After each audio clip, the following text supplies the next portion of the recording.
은을 사랑하는 자는 은으로 만족하지 못하고 풍요를 사랑하는 자는 소득으로 만족하지 아니하나니 이것도 헛되도다. 재산이 많아지면 먹는 자들도 많아지나니 그 소유주들은 눈으로 보는 것 외에 무엇이 유익하랴. 노동자는 먹는 것이 많든지 적든지 잠을 달게 자거니와 부자는 그 부유함 때문에 자지 못하느니라. 내가 해 아래에서 큰 패단되는 일이 있는 것을 보았나니 곧 소유주가 재물을 자기에게 해가 되도록 소유하는 것이라. 그 재물이 재난을 당할 때 없어지나니 비록 아들은 낳았으나 그 손에 아무것도 없느니라. 그가 모태에서 벌거벗고 나왔은즉 그가 나온 대로 돌아가고 수고하여 얻은 것을 아무것도 자기 손에 가지고 가지 못하리니 이것도 큰 불행이라. 어떻게 왔든지 그대로 가리니 바람을 잡는 수고가 그에게 무엇이 유익하랴. 일평생을 어두운 데서 먹으며 많은 근심과 질병과 분노가 그에게 있느니라. 아멘. 이제 세상에서 가장 큰 부자로 손꼽는 사람, 이제 오랜 전통적으로 솔로몬이잖아요. 이 솔로몬이 인생의 많은 부를 누려봤고 그 부가 갖다주는 그 여러 유익들을 누려봤지만은 부라는 것이 좋은 점만 있는 게 아니라 그 자체가 한계가 있다는 거죠. 무익하고 헛된 점이 있다는 거예요. 사람들이 언제나 그 부를 최고로 알고 물질 제일주의적인 그런 삶을 추구하는 것이 인간의 역사 속에 늘 있어 왔는데 그와 같은 문제점, 그런 생각이 가져오는 한계를 솔로몬의 인생을 살고 가장 큰 부자로 살았던 솔로몬이 오히려 역설적으로 그것이 가져주는 부의 무익함, 부의 헛됨, 여기에 대해서 그가 강조를 하고 있습니다. 그래서 부를 신뢰하지 말고 대신에 이제 하나님을 신뢰해야 된다. 이것을 이제 가르쳐 주지요.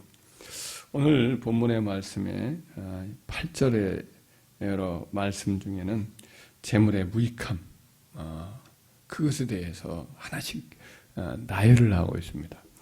첫째로 아무리 재물을 많이 모은다 해도 그 재물이 만족을 주지 못한다는 점이죠. 10절에 이르기를 은을 사랑하는 자는 은으로 만족하지 못하고 풍요를 사랑하는 자는 소득으로 만족하지 아니하나니 이것도 헛되도다 라고 했어요.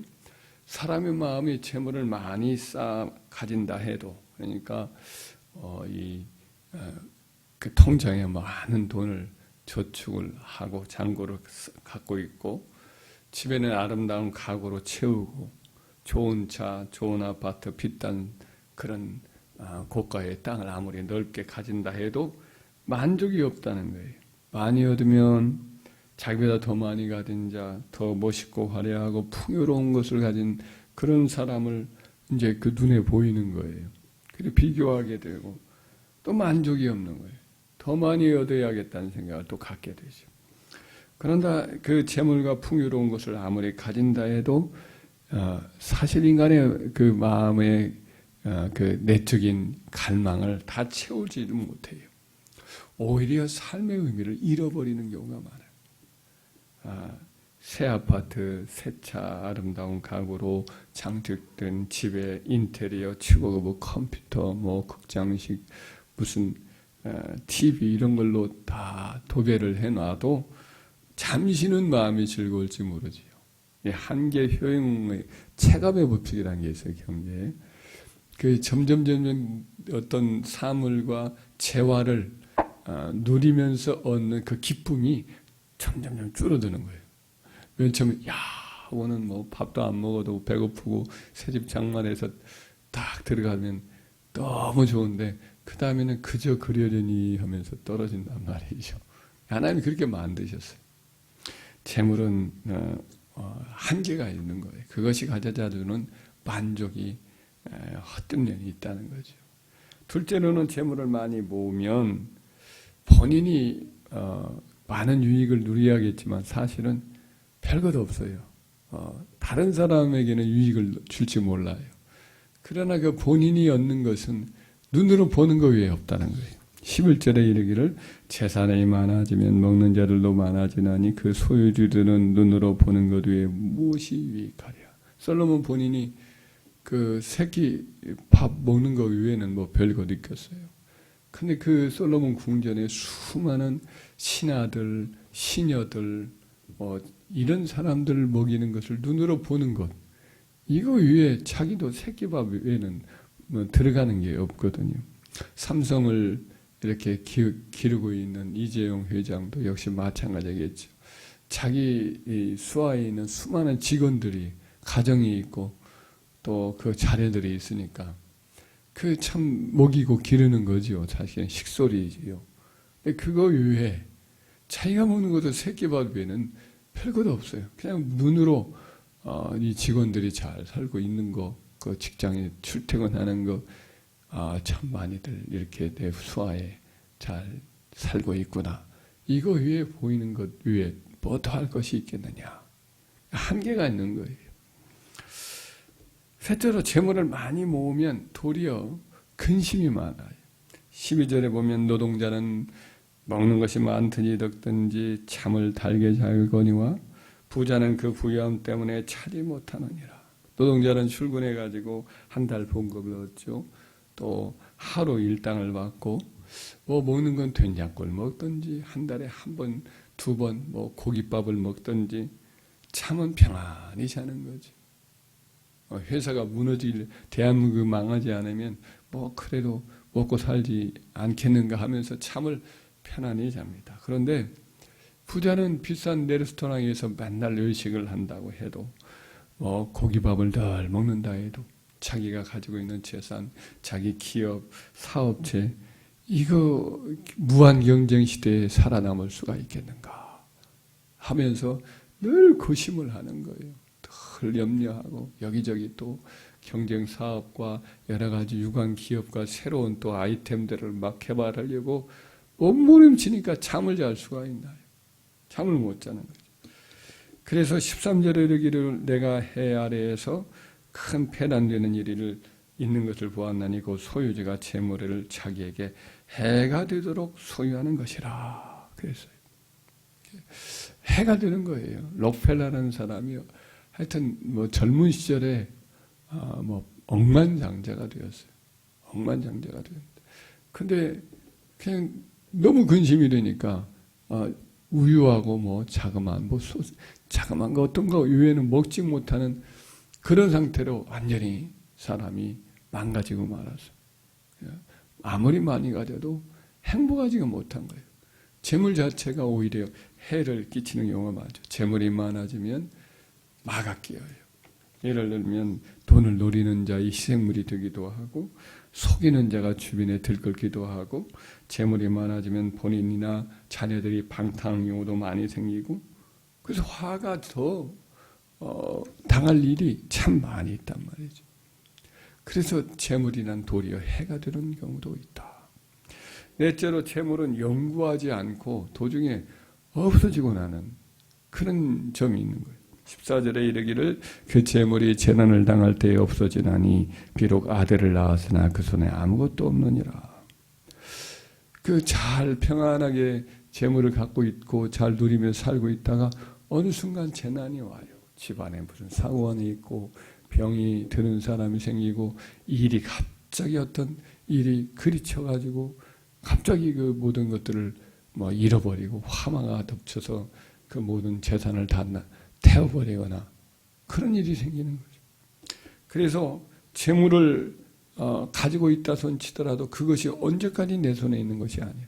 어느 순간에 순식간에 날아가 버리고 자녀에게 넘겨줄 것이 하나도 없는 그런 일도 있는 거죠. 부자가 3대를 못 간다. 이런 말도 있듯이 참 재물이란 그 자체가 안정적이지 못한 면이 있는 거죠. 다섯째로 재물은 죽을 때 가지고 가지 못해요. 아무리 많이 가지고 있다 해도 못 가져가요. 15절 16절에 보면 그가 모태에서 벌거벗고 나왔은즉 그가 나온 대로 돌아가고 수고하여 얻은 것을 아무것도 자기 손으로 가지고 가지 못하리니 이것도 큰 불행이라. 어떻게 왔든지 그대로 가리니 바람을 잡는 수고가 그에게 무엇이 유익하랴. 그러니까 아무리 많이 갖고 쌓아놓고 있고 엄청난 그 부를 누렸다 해도 몇 조 원을 가지고 있다 해도 그러나 가지고 못 가요. 아무것도 가지고 오지도 않았고 세상을 떠날 때는 다 내려놓고 간단 말이죠. 그래서 다 내려놓고 가야 할 걸 위해서 몸부림치면서 이 재물을 모으려고 욕심을 부리는 것은 참 어리석은 일이라는 거죠. 여섯째로는 재물을 얻기 위해서 너무 많은 참 희생을 치르는 거예요. 대가를 지불하는 거죠. 17절 한번 읽어볼까요? 일평생을 어두운 데서 먹으며 많은 근심과 질병과 분노가 그에게 있느니라. 그러니까 세상 사람들의 일반적인 성향이 재물을 얻으려고 소유하려고 온통 마음을 거기에 쏟으면서 다른 걸 다 희생을 해요. 그래서 온갖 고생을 해요. 시간에 쫓겨 살면서 여유 있게 못 먹고 그냥 어두운 데서 먹고 마음에 늘 근심에 시달리고 많은 노동과 스트레스 때문에 질병에 걸려서 고생을 하고 돈 때문에 생기는 일 때문에 다른 사람에 대한 분노감, 자기 자신에 대한 분노감에 사로잡혀 살아가요. 재물을 속여서 빼앗는 자, 권력 가지고 갈취하는 자, 더 많이 가진 자에 대한 열등감, 분노감 이런 것들이 사람의 심령을 좀먹어요. 그래서 재물은 사람들의 생명을 빼앗아가요. 다른 사람의 생명도 빼앗아가고 본인 자신도 빼앗아가요. 피와 눈물과 땀을 다 재물과 바꿔요. 청춘과 활기도 행복도 빼앗아가요. 자유와 만족과 그리고 행복을 이 재물이 다 도적질해 가요. 그러다 보면 어떻게 세월을 다 잃어버리죠. 이 재물이라는 것이 그래서 헛된 점이 많이 있는 거죠. 재물 만능주의에 사로잡힌 오늘날 세태에 수많은 악행들이 우리 뉴스 시간에 다 이렇게 날마다 도배를 할 때가 많잖아요. 참 재물을 때문에 수많은 사람들이 다른 사람 불행하게 만들고 본인도 스스로 불행에 빠지는 경우가 너무 많이 있습니다. 그래서 가장 큰 부자였던 솔로몬은 하나님 주시는 지혜 속에서 재물이라는 이렇게 한계가 있다. 그 자체가 헛되고 무익한 점이 많이 있다. 이것을 깨달아야 비로소 인생에 있어서 균형을 잡고 안정을 얻고 진정으로 행복하고 자유로운 삶을 살 수 있다. 이렇게 가르쳐주고 있습니다. 우리 주님께서 물질을 더 형과 재물을 막 더 나눠 갖게 해달라고 이미 가진 게 있는 사람이었던 것 같아요.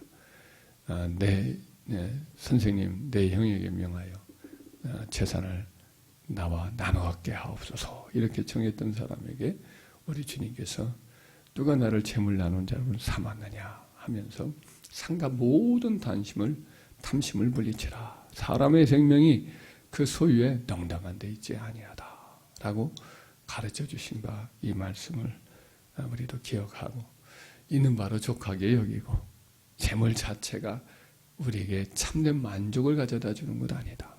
이것을 기억하고 하나님을 우리의 부유함으로 삼는 저와 여러분 되길 바라요. 할렐루야.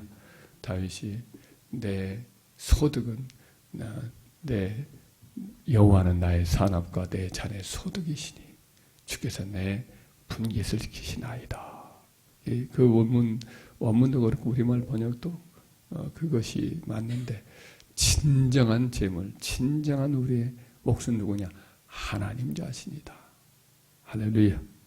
하나님이 가장 큰 우리의 재산이고 재물이고 우리의 가장 즐거워하는 그와 같은 은과 금이다. 이렇게 말씀을 했는데 그것을 기억합시다. 할렐루야. 그것을 기억하고 하나님 그것을 지켜주실 것이고 그리고 우리의 삶에 필요한 것들은 하나님이 다 채워주실 것이다 믿고 날마다 하나님으로 즐거워하고 만족하며 살아가는 저와 여러분 되기를 주의 이름으로 축원합니다.